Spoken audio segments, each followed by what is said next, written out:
just came up with a new way to teach rotations on the coordinate plane with the origin as the center of rotation.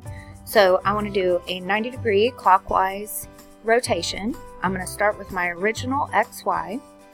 I'm going to turn one turn, and since I'm going to the right, flip that one. The algebraic notation is going to change to Y opposite X. If I want to do a 180-degree rotation, I've already done one turn. I'm going to do a second turn, and since it was clockwise, flip the card on the right. The algebraic notation changes to opposite X, opposite Y. Now I want to do a 270 clockwise rotation.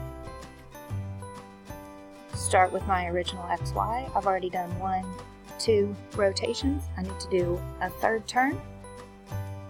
And since I'm clockwise, I'm going to flip the card on the right.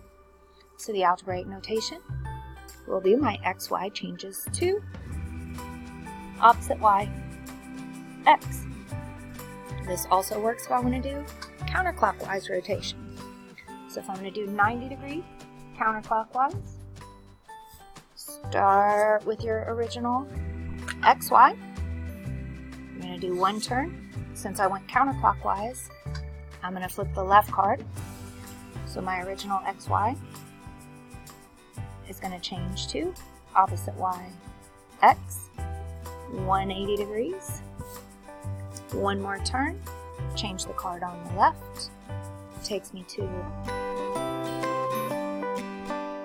opposite X, opposite Y, and one more turn to do 270 counterclockwise.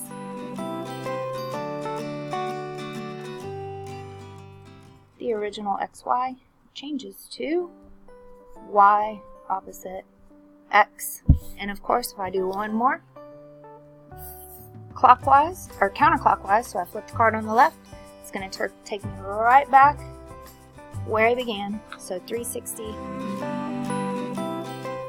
ends me right back where I started.